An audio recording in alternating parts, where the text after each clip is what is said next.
Noches, buenos días para todos aquellos que están viendo esta ponencia para la sexta Convención Nacional del Centro de Estudios Sociales y Culturales perteneciente a la Universidad Bolivariana de Venezuela. En este caso les habla el abogado Orlando Gil Rodríguez Abreu, perteneciente al programa de formación de grado de estudios jurídicos, como también parte del programa de formación avanzada del doctorado en Ciencias Estratégicas para el Desarrollo de la Nación. En la ponencia vamos a tocar el tema de la importancia del paradigma del pensamiento cuántico en la formación pedagógica de los profesionales de la Universidad Bolivariana para la transformación social y como propuesta del modelo para el desarrollo estratégico de la nación.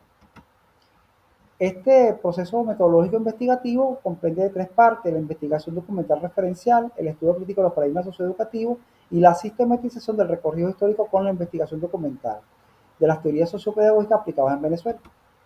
El recorrido histórico de la teoría clásica de la educación en Venezuela hacia la teoría emergente hace importantes aportes a la formación del modelo gerencial socioeducativo, desde la teoría de la complejidad a las teorías emergentes, con una visión cosmológica respecto a la ecología, incluyendo todas las educaciones socioculturales, sin dejar de lado formando un ser consciente metacognitivo, con respecto a las demás formas de vida, seres y especies, a la biodiversidad biológica, como sustento de la educación necesaria para el hombre nuevo, que planteaba Simón Rodríguez a Pablo Freire.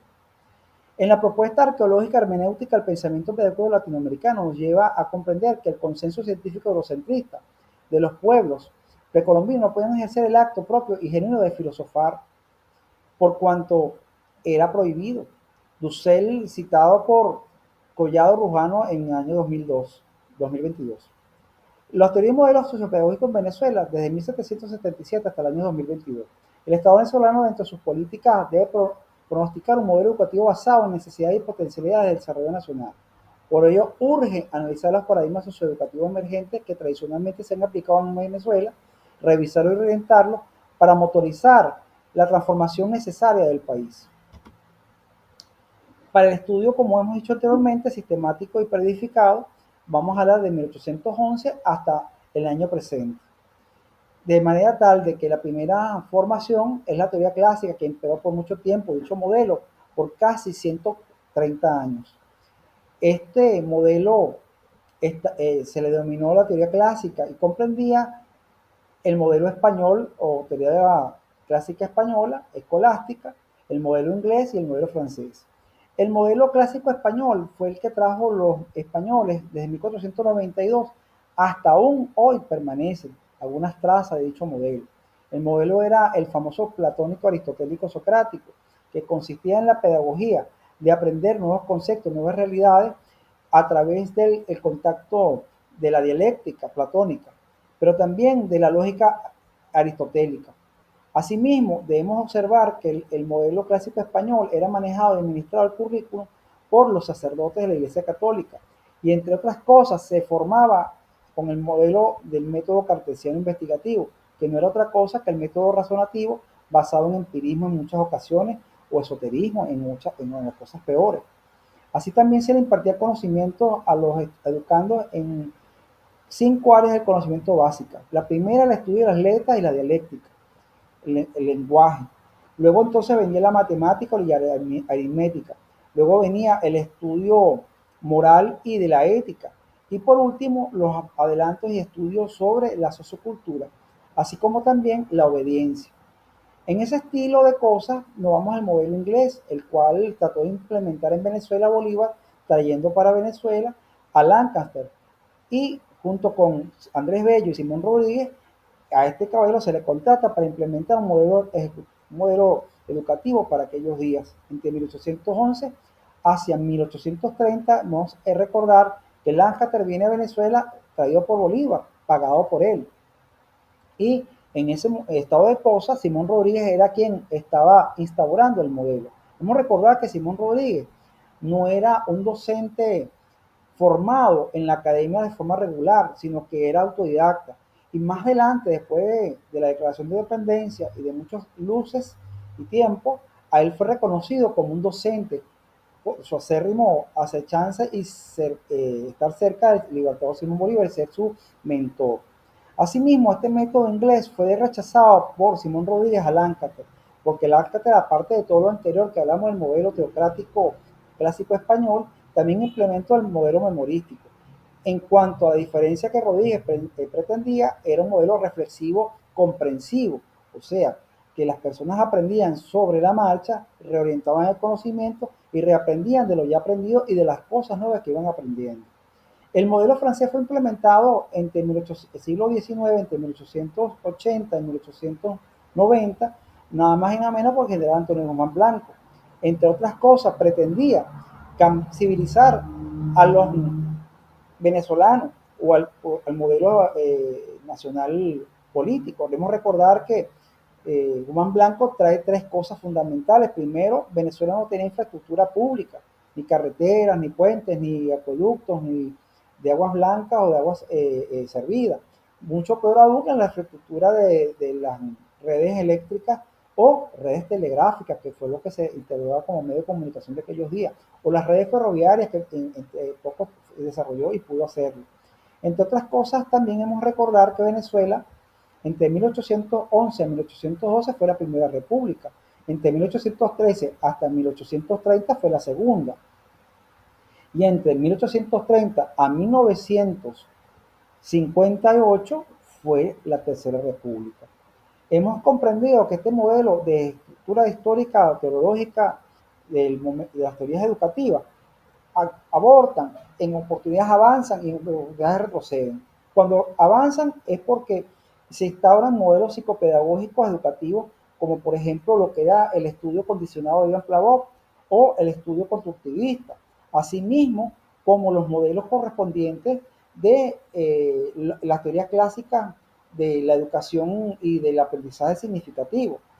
De todas estas teorías también es incorporable la información pertinente a los avances de las teorías del desarrollo del hombre, de la ilustración, que desencadenó nada más y nada menos que el cambio del modelo del Estado monárquico al Estado representativo republicano, cuando cae en Francia el modelo del rey y empieza a imperar el modelo republicano con Jean Rousseau.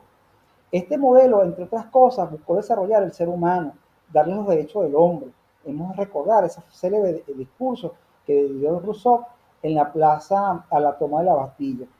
Asimismo, de este modelo francés debemos aportar y reconocer que nace el modelo inglés a través de ese mismo siglo XVII al XVIII de la Revolución Industrial. Pasamos del método agrícola que eran aquellos días los seres humanos al método de los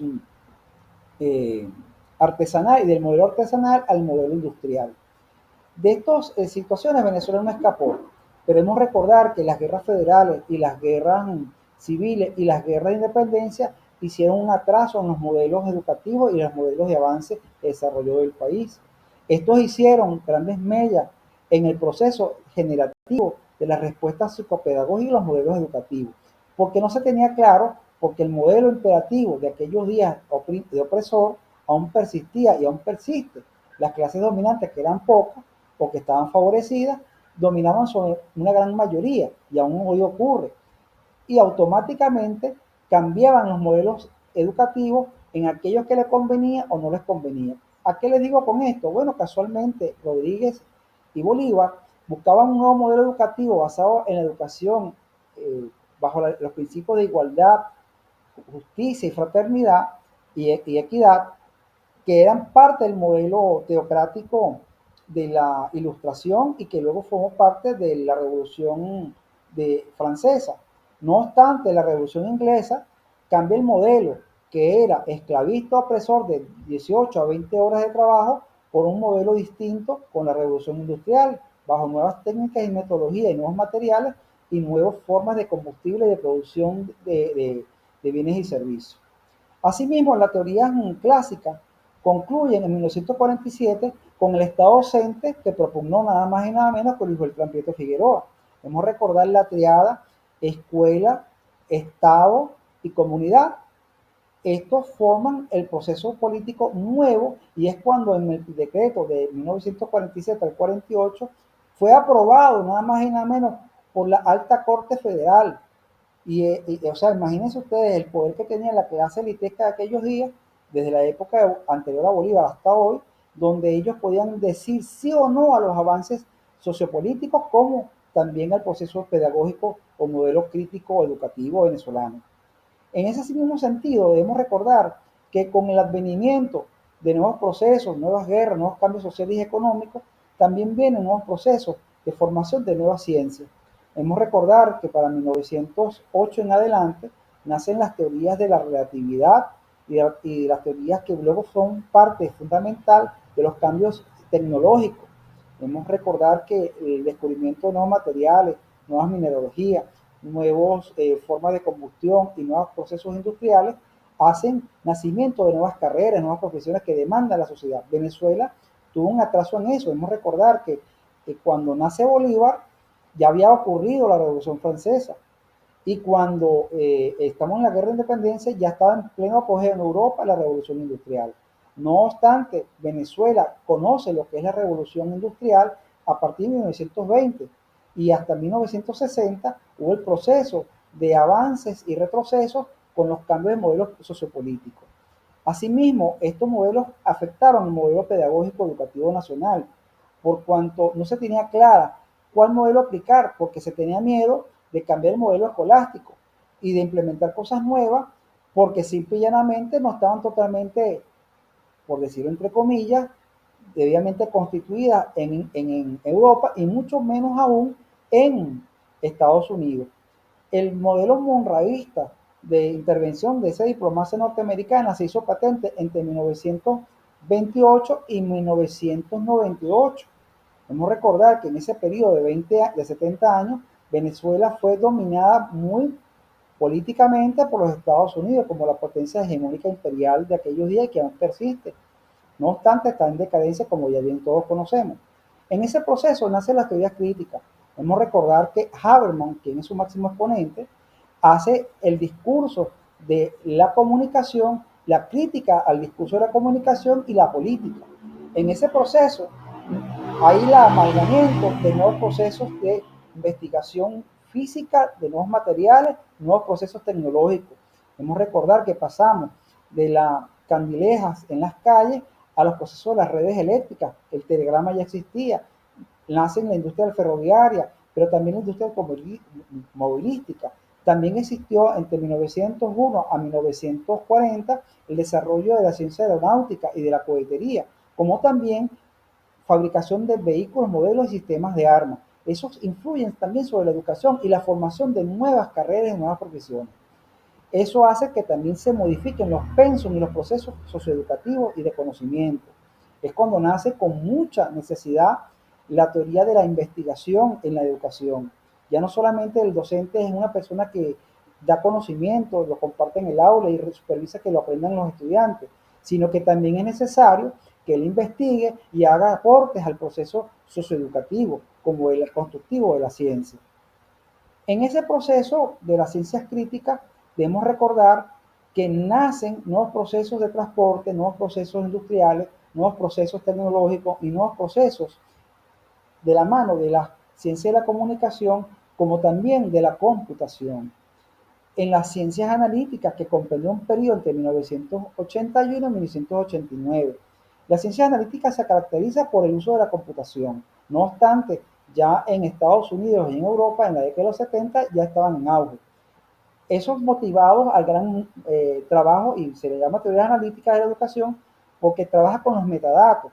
Recordemos que los grandes procesos capitalistas en los mercados de valores y en los intercambios de información de masa monetaria trabajan mucho las computadoras mecanizadas y eso hace que la interconexión de datos a través de las computadoras, a través de las redes de comunicaciones radiales como la radio, como la prensa televisada, la prensa escrita y la producción de conocimiento a través de los libros y las fuentes de los famosos más media que se dio como teoría en 1928 en la UNESCO y se patentizó con las multimedia en 1954 a 1960, se conoce entonces lo que es la televisión, que es armado con una máquina de escribir y es lo que desencadenó el famoso Frankenstein o lo que conocemos como la computación. De ahí nacen las teorías analíticas. Esas persisten por mucho tiempo, hasta que en 1990, 1999, nada más y nada menos que de la mano de Edgar Morin viene la teoría de la complejidad. ¿En qué consiste la teoría de la complejidad? Bueno, que todo está relacionado, nada puede estar aislado y que todo debe ser relacionarse y reconstruido. La teoría de la complejidad nace luego de la mano de Gamorín nuevos conceptos, nuevas formas de componer y estudiar cada componente de la ciencia, de las disciplinas y de las relaciones de estas entre ellas, y el avance educativo como el avance de la sociedad. Recuerden ustedes muy bien que las sociedades avanzan como avanza su educación, ya lo había dicho y adelantado Bolívar en el siglo XVIII. No obstante, eso aún es patente hoy día. Esos pronósticos nos llevan a las nuevas teorías emergentes en el año 2000 al 2021. Esas teorías emergentes tienen que ver con los avances científicos de las comunicaciones, de las redes sociales, de los sistemas telemáticos y de los sistemas informáticos trascendentales como son la inteligencia artificial que hoy conocemos. Estos sistemas de la trascendencia hacen eco de la transdisciplinaridad, la transcomplejidad y la transversalidad de los conocimientos interconectados. Eso hace también nacer la nueva teoría de la sociocrítica, que no es otra cosa que revisar los avances educativos y los avances tecnológicos y los avances de la sociedad desde el punto de vista de ver qué hemos perdido, qué estamos ganando, pero qué también hemos dejado y que nos está afectando. En ese mismo estado de cosas hay un cisma que nos rompe la sociedad en general. Y eso ocurre en el año 2019 al 2021, cuando el COVID hace el nacimiento de la teoría emergente del pensamiento cuántico. ¿Qué es el pensamiento cuántico? No es otra cosa más que la revisión de valores y otras connotaciones relevantes que tienen que ver con la formación del pensamiento y de las teorías y el desarrollo societales a través de las tecnologías emergentes, como son la computación, las redes sociales y las TIC en general. Pero también debemos recordar que en el COVID se utilizó un cambio del modelo de paradigma socioeducativo, que era la educación tradicional. Los estudiantes acudían a las aulas, los docentes estaban con ellos en el proceso de formación y adquisición de conocimientos y reproducción de conocimientos y evolución y análisis de datos de los aprendizajes, como también el cambio de la pizarra a la información telematizada, como son las computadoras, las redes sociales y la transmisión del conocimiento a través de eso. ¿Por qué? Porque simplemente el COVID hizo un antes y un después del proceso socioeducativo. En ese sentido, vamos a recordar a Rodríguez y a Bolívar, cuando ellos hablan que las revoluciones y los proyectos educativos republicanos, entre otras cosas, convergen con dos grandes temas: el rol del Estado en la educación del pueblo y la relación entre la educación y las políticas y la economía. En relación al primer punto, los dos autores coinciden en la responsabilidad del Estado de hacerse cargo de la educación del pueblo. No obstante, la educación orientada y sostenida por el Estado con el propósito de transformar a los nuevos republicanos, o sea, cambiar la mayoría de los indios, esclavos y campesinos que quedó postergada en el siglo XIX y el siglo XX. En ese estado de naturaleza de la cosa, la política y la educación tienen algo muy en común. Es el deber y el derecho que tiene el Estado de ocuparse de la educación de una sociedad de iguales. Y eso es parte del modelo de Luis Beltrán Prieto Figueroa. La teoría de la educación y los elementos que la conforman a nivel epistémico constituyen esa discusión una necesidad básica para construir la política y el modelo de desarrollo del Estado basado en las necesidades de su población y del Estado mismo como tal, el Estado-Nación. Y la modelo que se va a aplicar a partir de las políticas que se tomen para poder enervar la solución a los problemas de gran interés nacional. La teoría sociocrítica tiene un auge importante en ese proceso porque ella mide la capacidad del Estado y de las personas que están involucradas en el proceso socioeducativo, como en este caso el investigador docente, y hace que este aborde los fenómenos sociales y los estudios a través de la metodología IAP, que ya conocemos, investigación, acción, participante, cuya finalidad es solucionar la problemática existente y transformar a la sociedad, como transformar a los educandos y como transformar a los actores sociales que no siendo estudiantes regulares, pero son parte del proceso del problema como del proceso pedagógico de formación de los nuevos profesionales. Para Simón Rodríguez, la educación, y aquí fue el plano de contraste con eh, Lancaster, es un trabajo que exige crítica y comprensión de lo aprendido. La educación crítica, ¿qué es? No es otra cosa más que educar pensando sobre lo que se está haciendo y sobre lo que se desea alcanzar. La crítica persigue un modelo globalizador de la educación. No obstante, ese modelo globalizador, hemos de recordar a John D. Rockefeller, quien a través del magnate del petróleo se dio cuenta que podía producir fármacos y podía producir agroquímicos o agroinsumos, pero también podía cambiar el modelo educativo. ¿Qué fue lo que él hizo? Bueno, simple y llanamente, él influyó sobre el sistema educativo norteamericano y ese modelo se trajo en la década mencionada, entre 1928 y 1998. Venezuela avanzó en cierto momento en educación, avanzó también en nuevas tecnologías y nuevos mercados, pero fue oprimida porque solamente se le enseñó a obedecer a nuestra población y a no criticar, y a no generar nuevos conocimientos. Y por supuesto, la perspectiva socioeducativa se atrasó. ¿Por qué? Porque habían profesionales, pero no había trabajo. Y si había trabajo, no había profesionales. Y en algunas ocasiones habían los dos, pero la política hegemónica de los Estados Unidos de apropiarse de los recursos de las naciones imposibilitaba que estos desarrollaran una economía interna de soberanía. Y éramos entonces una sociedad que pasó de la época de independencia hasta la época de Marcos Pérez Jiménez, una sociedad totalmente agrícola, y cuando se empezó el incipiente en 1920, 1928, con Juan Vicente Gómez, de la sociedad preindustrial venezolana, hasta la sociedad altamente industrializada de las grandes obras de envergadura nacional con Marcos Pérez Jiménez.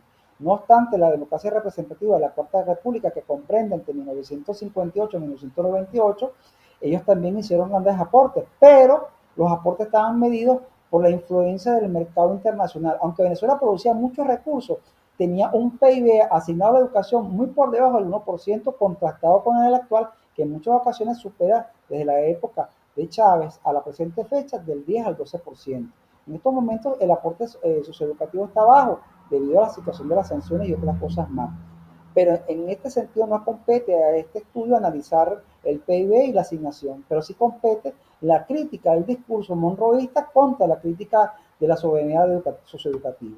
Debemos recordar que en el caso de Inglaterra, el actual rey regente en Inglaterra, él ha prohibido la pedagogía sociocrítica porque simplemente es peligroso que la gente se ponga a pensar y no obedezca. La teoría de la complejidad, como bien habíamos dicho, de Gamorin, está basada en que los sistemas educativos son complejos, es decir, ajustados por una gran cantidad de elementos interconectados y tienen comportamientos impredecibles, es decir, que no se sabe qué va a salir de allí. No obstante, Habermas, en su análisis de la racionalidad, el sujeto de los regímenes políticos, la democracia, la modernidad, la dialéctica, entre otros asuntos, él habla que las contradicciones de los métodos materialistas y trascendentes en torno a una nueva teoría de la crítica de la sociedad. Es allí que este proceso hace emerger las grandes revoluciones que han vivido Latinoamérica y el resto de la humanidad. No obstante, como ya bien dije anteriormente, el gran cisma se dio en el proceso sociopedagógico emergente en el año 2019-2021 con el COVID. ¿Nace un nuevo modelo educativo? Sí, a través de las tecnologías de la información y la comunicación y las redes sociales, la formación de los drones y las clases asincrónicas, como el caso que estamos aquí aconteciendo, hace como unas nuevas políticas. ¿Por qué? Porque hay factores internos y externos que afectan el proceso de la formación del modelo sociopolítico educativo nacional, que están afectados por dos situaciones externas de educación crítica que están en oleadas de la primera a la tercera oleada feminista. Aunque muchos hoy se declaran feministas, pero deben recordar que fue John D. Rockefeller quien propuso estos cambios y estos paradigmas en la educación crítica para contrarrestarla. No obstante, Latinoamérica sale adelante con la educación para el desarrollo a través de Paulo Freire y de los resquicios de la educación robinsoniana. Estos modelos que buscan, entre otras cosas, hacer el uso de los recursos y las tecnologías y la apropiación de los métodos y tecnologías de trabajo a través de una educación para el desarrollo, donde se desarrolla el Estado-Nación desde lo interno hacia lo externo. Esta visión hace que la educación adquiera un modelo distinto, que es un proceso de cuarta y quinta generación, una teoría de evolución de las generaciones, en la trascendencia. Y eso hace nacer el proceso transdisciplinario. Recuerden que los avances de las ciencias médicas, ciencias biológicas, ciencias tecnológicas y nuclear y las tecnologías de la información se da en la década de 1940 a 1980. Estas teorías hacen nacer nuevos procesos socioeducativos. No olvidemos ni dejemos a un lado que las teorías de la educación, tanto psicológica como biológica y fisiológica, que hacen un modelo nuevo epistemológico, que es la holística. De estas teorías se hace la teoría de la trascendencia, hacia lo transdisciplinario, transcomplejo, transversalizado y emergente. De la emergente tenemos que hacer una gran dura crítica a la violencia simbólica normatizada de la teoría del saber-poder o la crítica y la crítica del dominio. Hemos de entender que una cosa es la teoría radical y otra cosa es la realidad social que produce la conciencia. ¿De dónde nace esto? Bueno, nada más y nada menos que la Escuela de Chicago con el neoliberalismo. Las masas y la relación de reproducción de unos con los otros y los mercados. Asimismo, en este estado de cosas, vamos al paradigma crítico cuántico. La revolución cuántica no es otra cosa que la revolución de la coherencia y la conciencia, basada en nuevas formas de trabajo y de estudio y de mecanización, y podemos resumirla de la siguiente manera. La ciencia del conocimiento en su tiempo, en el pasado, trabajó las ciencias puras en 1900, siglo XVIII hacia el siglo XIX, el siglo XX en inicio. Las ciencias sociales, las leyes universales, la creación de teorías y métodos empíricos racionales hacia el lógico deductivo. Luego tenemos que Albert Einstein, con sus teorías prácticas de la técnica, la ciencia y la tecnología, cambia las formas de hacer investigación de los sujetos a los objetos y de los sujetos a los objetos a los fenómenos, del proceso de la investigación cuantitativa a la cualitativa. Esos resultados hacen una reingeniería del proceso y hacen el nacimiento de la tecnología nuclear y la biotecnología. Por consecuencia, en suma, la teoría del pensamiento cuántico hace que la suma es mejor que el todo en sus partes. La tecnociencia, la neurociencia, la epigenética, la metadatos, la digitalización, las TIC y la inteligencia artificial hoy son elementos esenciales en el proceso socioeducativo y eso hace necesario que la teoría cuántica, que no es otra cosa más que revisar desde los pequeños los haces de luces o los famosos pulsar, hacen que todo el universo está relacionado entre sí con sus partes. Dicen que un pequeño grano interestelar puede afectar al planeta Tierra con el estallido sónico, pero también puede afectar el núcleo terráqueo. Asimismo, es la educación cuántica, que persigue afectar el pensamiento de las masas para formar nuevos republicanos, pero que también aquellos que, como dijo Freire, vayan a transformar a la sociedad. Muchas gracias y hasta luego.